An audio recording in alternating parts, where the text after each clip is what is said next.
નમસ્કાર ખેડૂત મિત્રો, હું રમેશ રાઠોડ, વિષય નિષ્ણાત પાક સંરક્ષણ, કૃષિ વિજ્ઞાન કેન્દ્ર ગીર સોમનાથ. ખેડૂત મિત્રો, આજના કાર્યક્રમની અંદર આપ સર્વે મિત્રોનું હાર્દિક સ્વાગત છે. અને મિત્રો, આજે જે વાત કરવી છે ખૂબ અગત્યનો કઠોળ વર્ગનો પાક છે. અને આમ તો ચોમાસાની શરૂઆત થાય એટલે ખેડૂત મિત્રોના પ્રશ્નો આવતા હોય, અને આમ ઢોકળીઓ અને ખૂબ સારો પાક પણ છે, જેનું ખાદ્યમાં ખાવામાં ખૂબ મોટું મહત્વ છે. એવો પાક એટલે તુવેરનો પાક. હિન્દીમાં અરહર કહેવામાં આવે, અંગ્રેજીમાં એને પિજન પી કહીએ, અને આપણે અહીંયા તુવેર તરીકે ઓળખતા આ પાકની આજે મારે કેવી જમીનમાં એની વાવણી થઈ શકાય, એના માટે કેવી આબોહવા હોય તો ખૂબ સારી રીતે આ પાક લઈ શકીએ, એ સવિસ્તારથી આ વિડીયોની અંદર વાત કરવી છે. મિત્રો, વિડીયો પૂરેપૂરો જોજો. વિડીયો શરૂ કરવી પહેલાં આપ સર્વને ખાસ વિનંતી કે આપ આ ચેનલની અંદર નવા હો, હજી સુધી મારા રેગ્યુલર વિડીયો ન મળતા હોય તો પહેલાં આ ચેનલને સબસ્ક્રાઇબ કરી લો, ઘંટડીના બટન ઉપર ક્લિક કરો, ત્યારબાદ ઓલ નોટિફિકેશન આવી જશે અને તમામ પ્રકારના વિડીયો તમને સમયસર મળશે.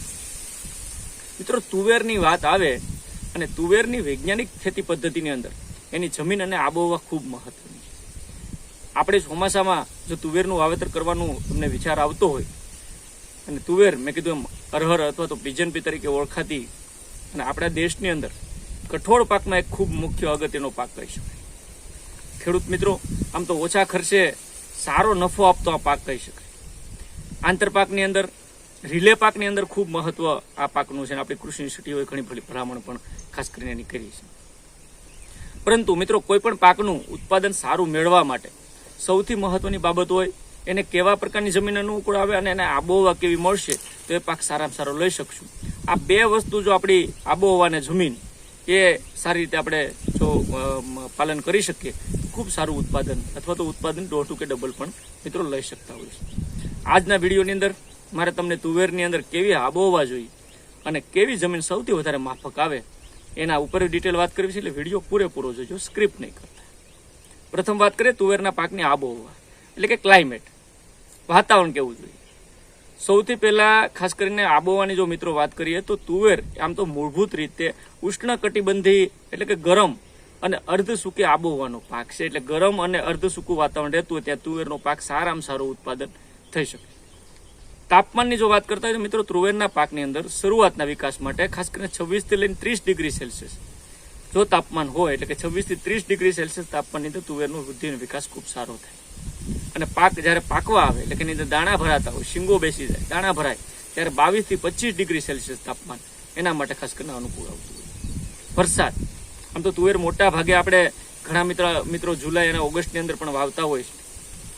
તો તુવેરની શરૂઆતના ગાળામાં ખાસ કરીને સારા વરસાદની જરૂર પડે, પણ એકવાર છોડ મોટો થઈ જાય અને પછી ખાસ કરીને પાણીની અછત પડે તો પણ એની સામે ટકી રહેવા માટે આ તુવેરનો છોડ ક્ષમતા ધરાવે છે. એટલે કહી શકાય કે એ પ્રકારનો આ તુવેરનો પાક છે. બીજું, તુવેરના પાકને સૌથી વધારે જો કોઈ અસર કરતું હોય નેગેટિવ પરિબળ તો એ છે ઝાકળ અને હિમ એટલે ઠંડી. જો વધારે ઠંડી પડે અથવા ઝાકળ બહુ વધારે પડે તો તુવેરનો પાક નુકસાન થવાની શક્યતા છે, કારણ કે એના પાક ઉપર આવેલા ફૂલ અને ખાસ કરીને આ બધું ખરી પડતું હોય, વધુ પડતી ઠંડી કે ધુમ્મસ આવે તો પણ આ સમસ્યા ફૂલ કરવાની ખાસ કરીને મિત્રો થતી હોય. હવે બીજી મહત્વનો ભાગ આવે એની જમીનની પસંદ, સોઇલ સિલેક્શન જેને કહીએ કે જમીન કેવા પ્રકારની જોઈએ. તુવેરનો પાક આમ તો જુદા જુદા પ્રકારની જમીનોમાં થાય. જો તમારે વધારે સારું ઉત્પાદન લેવું હોય તો જમીન પસંદ કરતી વખતે ઘણી બધી બાબતો મિત્રો કાળજી રાખવી જોઈએ. મિત્રો, તુવેરના પાકની અંદર ખાસ કરીને મધ્યમ કાળી અને ગોરાડું જમીન, જ્યાં આ પ્રકારની જમીન છે કે જ્યાં સારી નિતાર શક્તિ છે, મધ્યમ કાળી જમીન છે, પૂરતા સેન્દ્રિય તત્વો ધરાવતી, ગોરાડુ પ્રકારની જમીન છે એટલે કે જેને લોમ પ્રકારની જમીનો કહીએ, એ શ્રેષ્ઠ માનવામાં આવે છે. એની અંદર તુવેરનું મેક્સિમમ વધારે આપણે સારું ઉત્પાદન લઈ શકીએ છીએ.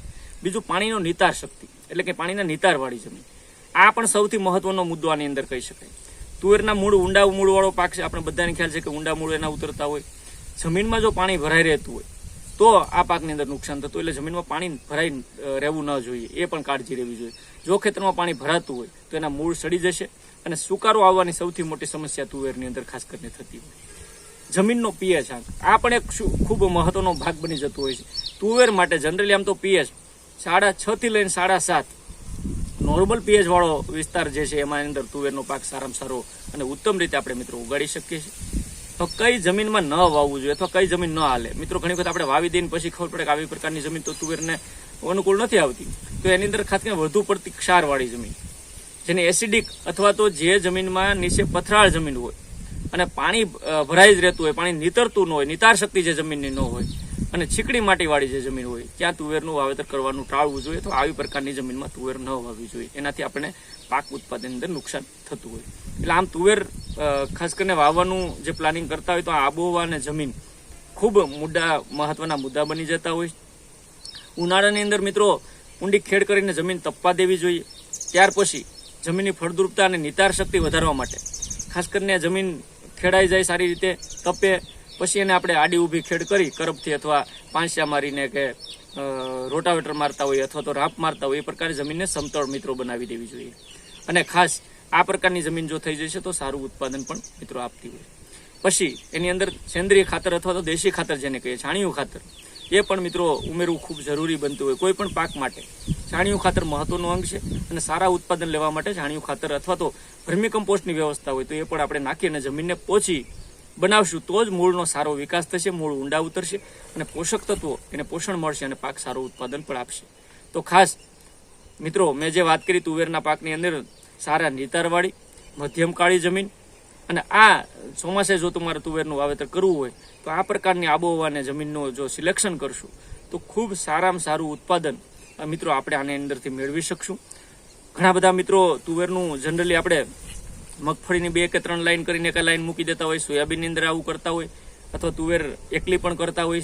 તો તુવેરનો અંદર આંતરપાક જો કરવામાં આવે મગફળી કે સોયાબીન જેવું તો એની વધારાની આવક પણ મેળવી શકાય અને એનો ફાયદો આપણને જે ખાસ કરીને ખર્ચ છે ખેતીનો, જે તુવેરના પાકની અંદર મુખ્ય પાકની અંદર ખર્ચ થતો હોય ખાસ કરીને દવા, બિયારણ, ખાતર, તો એ ખર્ચને પણ કાઢી શકીએ. અથવા તો એક લાંબા ગાળાનો પાક છે, એક ટૂંકા ગાળાનો પાક છે, એક કઠોળ વર્ગનો પાક છે, તેલીબિયા વર્ગનો પાક છે. તો આ પ્રકારનું આયોજન પણ મિત્રો ખાસ કરવાની કાળજી લેજો. એટલે તુવેરનું અત્યારે જ્યારે લાઈન મૂકી દઈને આપણે જુલાઈમાં કે ઓગસ્ટમાં તુવેરની 1 મહિનાની મગફળી થાય પછી વાવેતર કરતા હોય તો એ બેસ્ટ પદ્ધતિ છે. રિલે ક્રોપ પદ્ધતિ આપણી કૃષિ યુનિવર્સિટીઓ દ્વારા જે ભલામણ કરવામાં આવી છે એ ભલામણને અનુસરીને પણ મિત્રો આપણે ખાસ આ તુવેર જેવા પાકો એટલે આ પ્રકારની જમીન કે આબોહવાને ધ્યાને લઈ અને જો કાળજીપૂર્વક આની ખેતી કરવામાં આવે તો ખૂબ સારો નફાકારક પાક છે.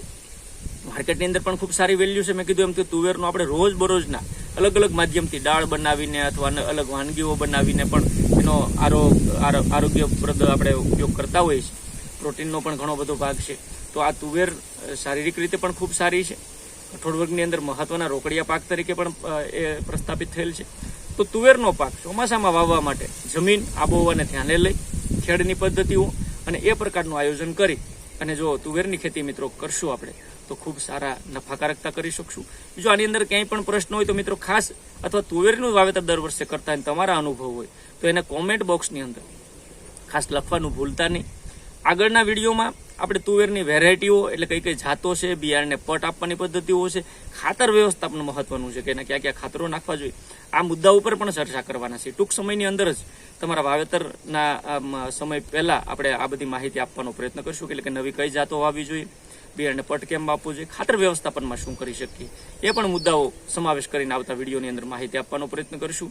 બીજું મિત્રો મેં કીધું કોમેન્ટની અંદર તમારા અનુભવ પણ જણાવશો, બીજા ખેડૂત મિત્રોને પણ ઉપયોગી થશે. અને જો વિડીયો મિત્રો તમે પૂરો જોયો હોય જોવાની ટ્રાય કરજો, તમને ગમે તો એને લાઇક પણ આપજો અને બીજા મિત્રોને તમારા જે નજીકના જે મિત્રો છે એને શેર પણ કરી દેજો એટલે એ મિત્રો પણ આ જોવે અને એને પણ આયોજન તુવેર પાકનું કરવું હોય તો એને પણ અનુકૂળ આવે. તો મિત્રો આજના વિડીયોની અંદર એટલું જ.